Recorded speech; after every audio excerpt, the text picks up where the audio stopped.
ولا تجسسوا ولا يغتب بعضكم بعضا أيحب أحدكم أن يأكل لحم أخيه ميتا فكرهتموه. صدق الله العظيم.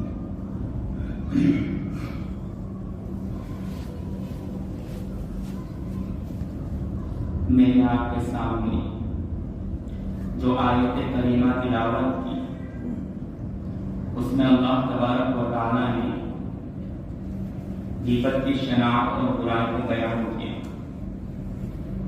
اس مضمون پر اور موضوع پر میں نے کچھ دن پہلے طلباء کے سامنے کلام کیا تھا جو کہ خواص کی اس بیماری میں مبتلا ہے، عوام بالخصوص اس بیماری میں مبتلا ہے. اس لیے میں نے مناسب سمجھا کہ اسی آیت کریمہ کا انتخاب کر کے غیبت کی برائی اور اس کی شناخت کے متعلق آپ کے سامنے کلام کیا گیا.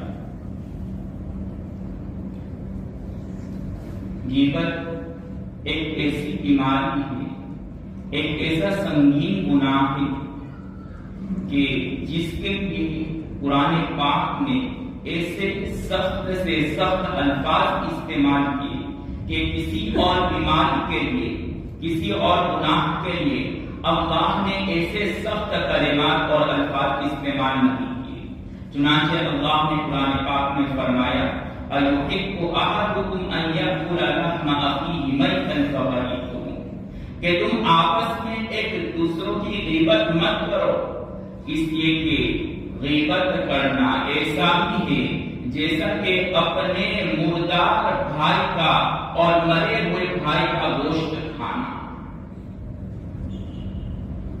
کسی مرے ہوئے جانور کے گوشت کو کھانے کے بارے میں نہیں کہا، بلکہ ایک انسان، اور وہ انسان بھی مرا ہوا اور وہ بھی خود کا بھائی. جس شخص کے اندر رتی برابر انسانیت ہوگی وہ اس گناہ کو تو کرنا درکنار، اس گناہ کو کرنے کے بارے میں بھی نہیں سوچ سکتا. اس لیے ائمہ محققین نے لکھا ہے کہ غیبت کی سب سے بڑی دنیاوی نحوست یہ ہے کہ اللہ اس کو لا علاج امراض میں مبتلا کر دیتے ہیں، اس کو ایسی بیماری میں مبتلا کر دیتے ہیں جس کا کوئی علاج ہی نہیں دنیا میں. اس کے بعد حضرات نے کہا کہ عام طور پر غیبت کرنے والے لوگ اور جو لوگ غیبت کو کثرت سے کرتے ہیں وہ کینسر کی بیماری میں مبتلا ہو جاتے ہیں. اس لیے کہ کینسر کی وجہ ہے سڑی ہوئی چیز اور بیکار چیزیں کھانا. اور ظاہری بات ہے اللہ نے قرآن پاک میں کہا ہے کہ تم اپنے مرے ہوئے بھائی کا گوشت کھا رہے ہو، تو جب انسان سڑا ہوا گوشت کھائے گا تو اس کا باطن آہستہ آہستہ مریض ہوتا چلا جائے گا، یہاں تک کہ کینسر جیسی بیماری میں مبتلا ہو جائے گا. آخرت میں تو ہے ہی اس کا نقصان. آخرت میں تو کتنا بڑا نقصان ہے کہ اس نے جو نیکیاں کی ہے وہ اس غیبت کرنے والے کو دے دیا جائے گا. جس کی اس نے غیبت کی ہے وہ ساری نیکیاں ان کو دے دی جائے گی، اور اگر نیکیاں ختم ہو جائے گی تو جس کی آپ نے غیبت کی ہے اس کے گناہ تمہارے سر پر ڈال دیے جائیں گے. اس لیے حضرت تھانوی رحمۃ اللہ علیہ فرماتے ہیں کہ اگر غیبت کرنے کا اتنا ہی شوق ہے تو اپنے ماں باپ کا کر لیا کرو، کم از کم ان کے کھاتے میں تو نیکیاں جائیں. یہ ایک فرضی بات کہہ رہے ہیں، یعنی یہ بتلانا چاہ رہے ہیں کہ کتنی خراب چیز ہے. ورنہ اس کا ہرگز یہ مطلب نہیں کہ انسان اپنے والدین کی غیبت شروع کر دے. اس لیے جب یہ آیت کریمہ نازل ہوئی تو صحابہ نے اللہ کے رسول صلی اللہ علیہ وسلم سے سوال کیا کہ اللہ کے رسول قرآن پاک میں تو اللہ نے غیبت کرنے سے منع کیا، تو غیبت کس کو کہتے ہیں؟ تو اللہ کے رسول صلی اللہ علیہ وسلم نے فرمایا ذکر کا اخا کا بیماریہ کر، کہ اپنے بھائی کا اس انداز میں برائی کرنا اس کی عدم موجودگی میں، کہ جب اس کو یہ بات معلوم ہو تو اس کو ناگوار ہو، اس کو برا محسوس ہو، لہذا کسی کی پسے پشت غیر حاضری میں، غیر موجودگی میں برائی کرنے کو غیبت کہتے ہیں۔ لیکن مفتی تقی عثمانی دامت برکاتہ فرماتے ہیں کہ جب کوئی انسان غیبت کرتا ہے اور اس کو روکنے کی کوشش کی جاتی ہے اور اس سے کہا جاتا ہے کہ تم غیبت کر رہے ہو، تو ہم یہ فوراً جواب دیتے ہیں کہ میں تو یہ بات اس کے سامنے کہہ سکتا ہوں، میں حق بات ہی کہہ رہا ہوں، کوئی غلط بات نہیں کہہ رہا ہوں، میرے اندر اتنی طاقت ہے کہ یہ حق بات اور اس کی یہ برائی اس کے منہ پر کہہ سکوں۔ اور یہ جملہ کہہ کر کے وہ اپنے لیے غیبت کو جائز کروانا چاہتے ہیں، غیبت کے دروازے کو کھولنا چاہتے ہیں۔ لیکن حضرت فرماتے ہیں ارے بھائی، جب تم نے اس کی برائی کر لی اور یہ اس کی ناگواری کا سبب بنا ہے، تو چاہے تم یہ بات اس کے منہ پر کہہ سکتے ہو یا نہ کہہ سکتے ہو، غیبت کی تاریخ صادق آ گئی ہے، تمہیں غیبت کا گناہ مل چکا ہے اور تم نے اپنے مرے ہوئے بھائی کا گوشت کھا لیا۔ اور اگر سب کے سامنے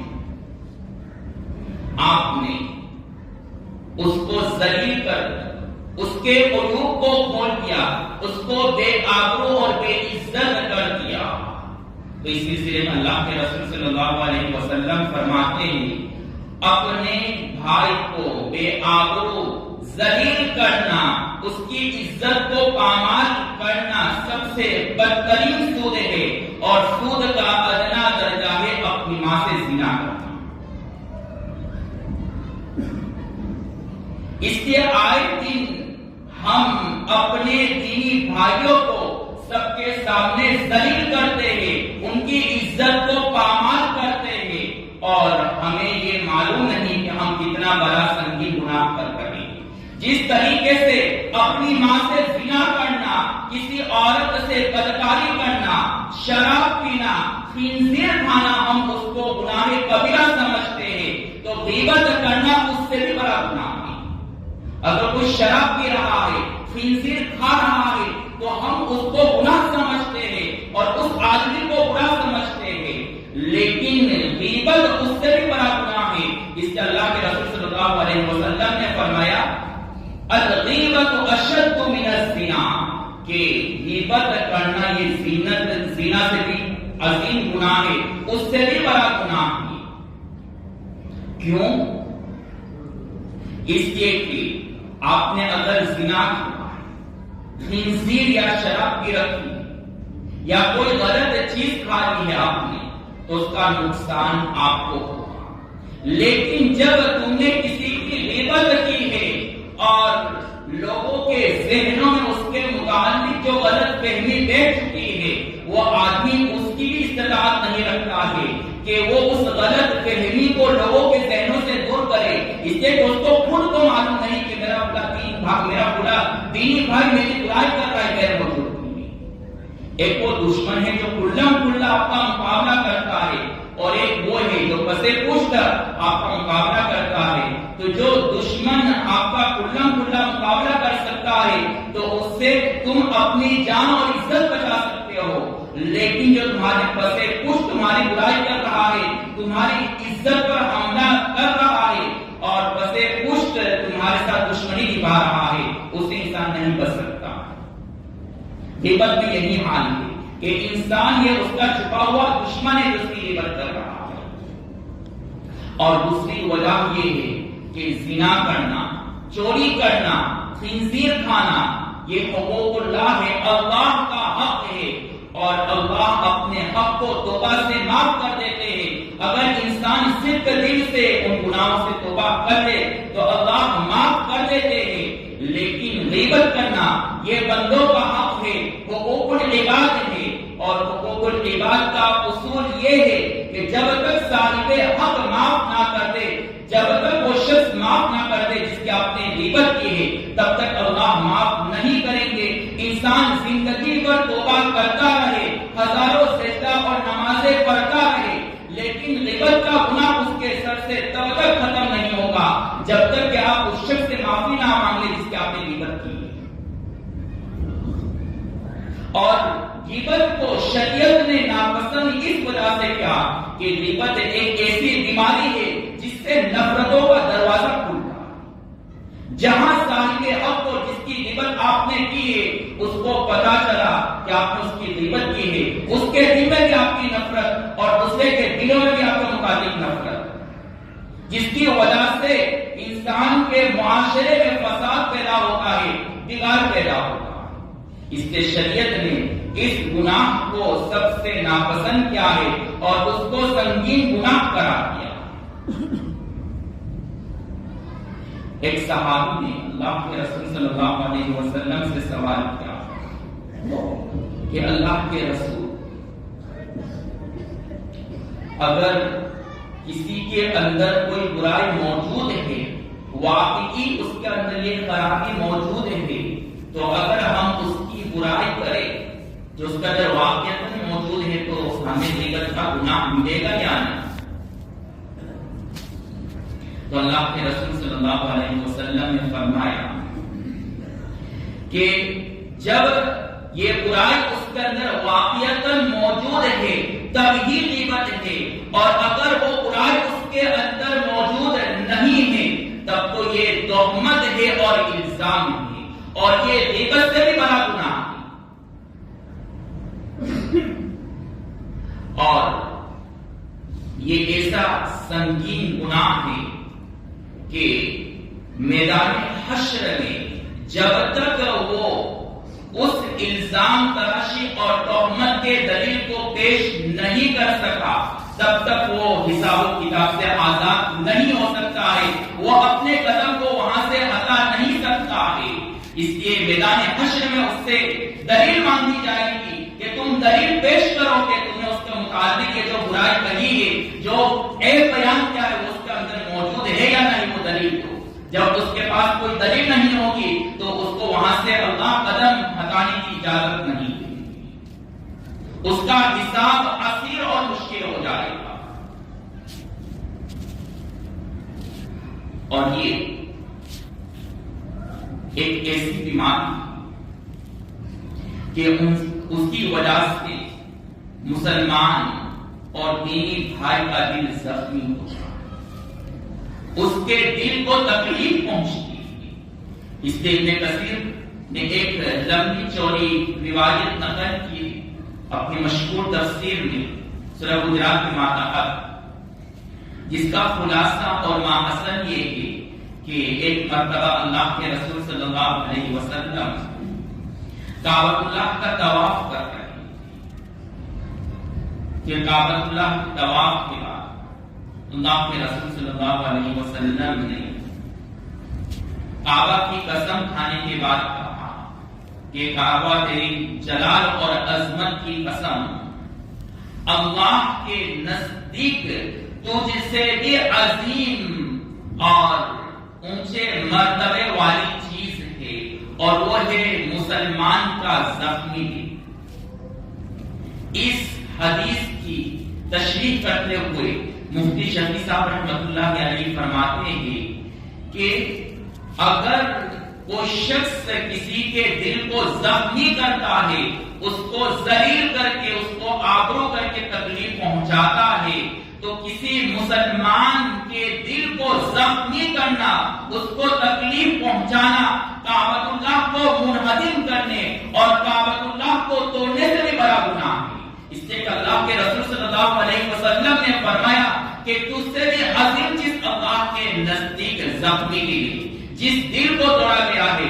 اس لیے بخاری شریف میں ایک روایت امام بخاری لائے اور فرمایا کہ جب کوئی کسی کو تکلیف پہنچاتا ہے، کسی کے دل کو زخمی کرتا ہے، تو اللہ اس زخمی دل کے بد دعا کو قبول کرنے میں تاخیر نہیں کرتے ہیں۔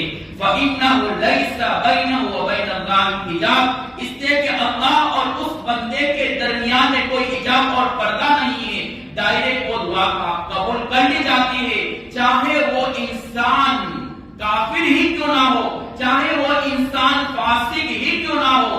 پھر اگر وہ مسلمان ہیں تو پھر کیا کہنا۔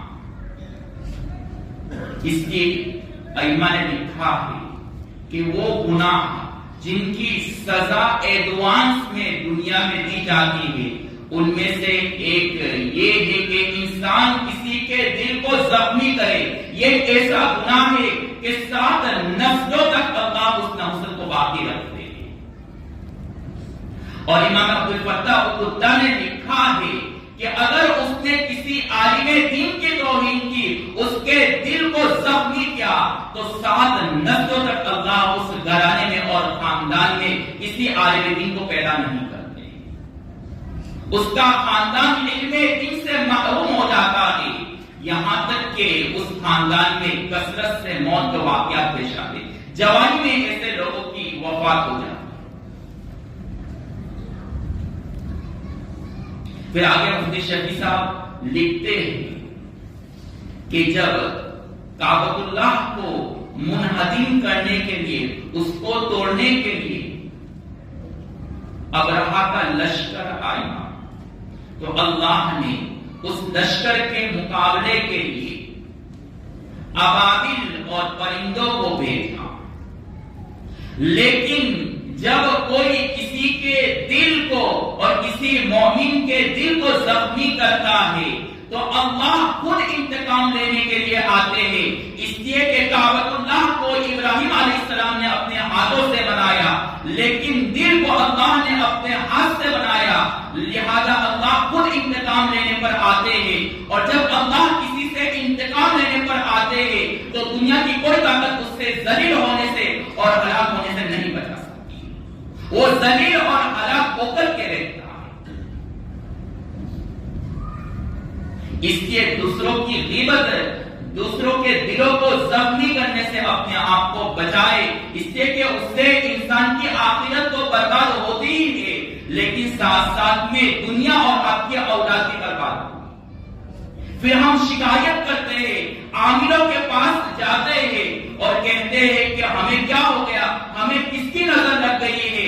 آپ کو آپ کی گناہوں کی اور آپ کے بچوں کو آپ کی گناہوں کی نظر لگ چکی ہے. پھر کوئی تعویذ اور کوئی عامل اور بابا آپ کا کام نہیں کر سکتا. اس کے لیے پھٹکار اور مار اللہ کی طرف سے آئی. اس سے اپنے آپ کو ان گناہوں سے بچاؤ. چنانچہ ایک بزرگ تھے، ان کی والدہ کا، ان کے والد کا انتقال ہوا، جس کی وجہ سے ان کی والدہ بیوہ اور عدت میں تھی، بیوہ ہو گئی اور عدت میں تھی. چنانچہ ایک شخص نے اس بزرگ اور ولی کو صرف تکلیف دینے کی غرض سے کہا کہ ہم آپ کی بیوہ والدہ سے نکاح کرنا چاہتے ہیں، حالانکہ ابھی عدت میں. اب ظاہری بات ہے، کسی کی ماں ابھی بیوہ ہو، عدت میں ہو، اور کوئی اس طرح کی پیشکش کرے کہ ہم آپ کی والدہ سے نکاح کرنا چاہتے ہیں، تو اس کے دل پر کیا گزر رہا ہوگا انسان نہیں سمجھ سکتا. اس کی تکلیف کا عالم کیا ہوتا ہوگا ہم اور آپ کلپنا نہیں کر سکتے. لیکن بہرحال وہ بزرگ تھے، انہوں نے ناراض اور غصے ہونے کے بجائے کہا کہ میں اپنی والدہ سے پوچھ کر کے آتا. جب والدہ کے روم میں اور کمرے میں پہنچتے ہیں تو ان کا دل بے چین ہوتا ہے کہ میں اپنی والدہ کو کیسے یہ سوال کروں. پھر واپس باہر آتے ہیں اس ارادے سے کہ اس کو منع کر دوں، جس نے یہ سوال کیا ہے اس کو میں انکار کر دوں. لیکن پھر ان کے دل میں یہ خیال آتا ہے کہ میں نے ان سے وعدہ کر لیا کہ میں اپنے والدہ سے پوچھ کر کے بتاتا ہوں. پھر واپس روم میں جاتے ہیں اپنی والدہ سے پوچھنے کے لیے، پھر وہیں پریشانی، وہیں بے چینی. اس طرح انہوں نے 2-3 چکر لگائے اور پھر آخر اپنے دل پر پتھر رکھ کر کے انہوں نے ارادہ کر لیا کہ اب ساحل اور جس نے نکاح کا مطالبہ کیا ہے، جس نے نکاح کی درخواست کی، اسے میں منع کر دوں. چنانچہ جب دروازہ کھولتے ہیں یہ کہنے کے لیے کہ میری والدہ سے میں یہ سوال نہیں کر سکتا ہوں، تو وہ دیکھتا ہے کہ وہ آدمی وہاں مرا پڑا ہوا ہے. کسی نے پوچھا کہ یہ کیوں مر گیا، تو اس نے کہا کہ میرے دل کے صبر نے اور زخمی دل نے اس کو مار دیا. اس کے جس ایک موقع پر ایک غزوہ اللہ کے رسول صلی اللہ علیہ وسلم کے دندان مبارک کا کچھ حصہ، آگے کا حصہ شہید کر دیا گیا. تو اس غزوے اور اس موقع پر اللہ کے رسول صلی اللہ علیہ وسلم نے یہ فرمایا کہ اس قوم کو کیسے کامیابی مل سکتی ہے جو اپنے نبی کو زخمی کرے، اپنے نبی کے دل کو زخمی کرے. تو اس موقع پر ائمہ محدثین نے ایک سوال کیا کہ اللہ نے اپنے نبی کے بارے میں قرآن پاک میں کہا کہ آپ رحمت للعالمین ہیں، اور رحمت للعالمین کا تقاضا یہ ہے کہ کسی بھی حال میں اپنی قوم کے لیے بد دعا نہ کرے، لیکن یہاں پر اللہ کے رسول نے اپنی قوم کے لیے بد دعا کی کہ اس قوم کو کامیابی کیسے مل سکتی ہے جو اپنے نبی کو زخمی کرے، اپنے نبی کے دندان مبارک کے کچھ حصے کو شہید کر دے. تو وہاں محدثین نے بہت کچھ جوابات لکھے ہیں، لیکن جو جواب قابل ذکر ہے جو اس مضمون کے متعلق ہے وہ یہ ہے کہ جب اللہ کے رسول کے اس حصے کو زخمی کیا گیا، دندان مبارک کے کچھ حصے کو شہید کر دیا گیا، تو اس وقت اللہ کے رسول نے دیکھ لیا کہ اللہ جلال میں آ گئے، اس لیے کہ نبی کے کسی جسم کو زخمی کرنا تو درکنار، اللہ اپنے محبوب کے ایک خون کے قطرے کو بہنا گوارا نہیں کر سکتے. تو یہاں پر تو آپ کے دندان مبارک کے کچھ حصے شہید کر دیے گئے. تو اللہ کا جلال اعلیٰ پیمانے پر پہنچ چکا تھا. اس جلال کو اللہ کے رسول صلی اللہ علیہ وسلم نے دیکھ لیا اور بھانپ لیا کہ اگر میں نے اس قوم سے انتقام نہیں لیا تو اللہ اپنے جلال کی وجہ سے اس پوری قوم کو ہلاک کر دیں گے. اس لیے نبی نے خود انتقام لیا اور کہا کہ اس قوم کو کامیابی نہیں مل سکتی. یہ بھی نبی کی رحمت تھی، اس لیے کہ اگر اللہ کے رسول انتقام نہیں لیتے تو یہ پوری قوم نیست و نابود اور ہلاک ہو جاتی. تبھی تو تاریخ میں جب اللہ کے رسول کو لہو لہان کیا گیا تو اللہ نے فوراً ملائکہ کو بھیجا اور کہا کہ اگر میرا نبی کہے تو اس پوری قوم کو ہلاک کر. بہرحال جب انسان کسی کے دل کو زخمی کرتا ہے اور وہ آدمی انتقام نہیں لیتا ہے تو خود اللہ کی ذات انتقام لیتی. اس لیے اپنے آپ کو غیبتوں سے، برائیوں سے، دوسرے کے دلوں کو زخمی کرنے سے بچائے. آج امت میں جو نفرتیں ہیں اور دلوں میں جو کینہ اور بغض ہے اس کی سب سے بڑی وجہ یہ ہے کہ ہم نے اپنے آپ کو بڑا سمجھ لیا ہے، اپنے آپ کو عجب کی بیماری میں اور تکبر کی بیماری میں مبتلا کر لیا ہے، جس کی وجہ سے ہمیں ہر ایک حقیر نظر آتا ہے، جس کی بنیاد پر ہم دوسروں کی غیبتیں کرتے ہیں. حضرت تھانوی رحمۃ اللہ علیہ لکھتے ہیں کہ غیبت کرنے کی ایک وجہ یہ ہے کہ انسان اپنے آپ کو بڑا سمجھتا ہے اور سامنے والے کو حقیق سمجھتا ہے. اگر انسان اپنے دل میں تواضع پیدا کر لے اور اپنے آپ کو کمتر سمجھنے لگے تو سمجھ لو کہ یہ غیبت کی بیماری سے نجات پائے گا. یہ غیبت کا علاج ہے کہ انسان اپنے آپ کو کمتر سمجھے، ہر ایک کو اچھا سمجھے، اور ہر ایک کو اچھا سمجھنا بہت آسان ہے. اگر آپ سے کم عمر کا ہے تو اس کے بارے میں سوچو کہ اس کے گناہ مجھ سے کم ہوں گے. میری عمر زیادہ ہے تو میرے گناہ زیادہ ہے، اس کی عمر کم ہے تو اس کے گناہ کم ہوں گے. اور اگر آپ سے عمر میں بڑا ہے تو یہ سمجھو کہ اس کی نیکیاں مجھ سے زیادہ، اس لیے کہ عمر زیادہ ہے، اس لیے وہ بھی مجھ سے بڑے ہیں.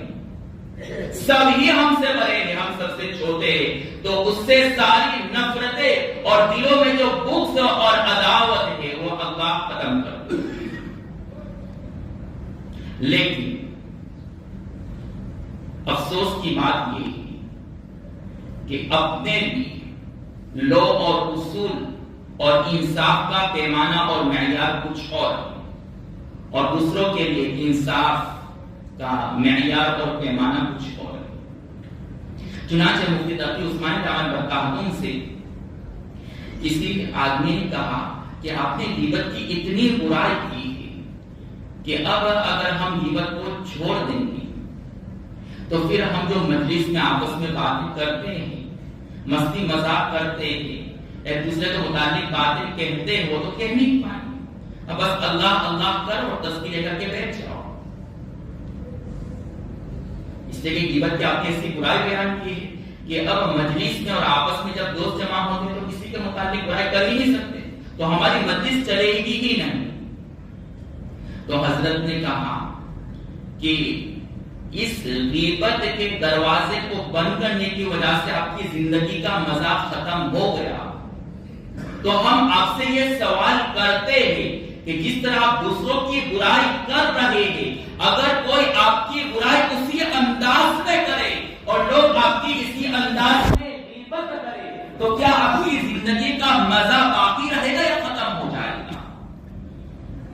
جس طرح دوسرے کی غیبتیں کرنے سے تمہاری زندگی میں مزہ آتا ہے، تو اسی طریقے سے جب تمہاری کوئی غیبت کی جائے گی، تمہارے لوگ برائی کریں گے، تو اس وقت سوچنا کہ اب تمہاری زندگی کا مزہ باقی یا ختم ہو گیا۔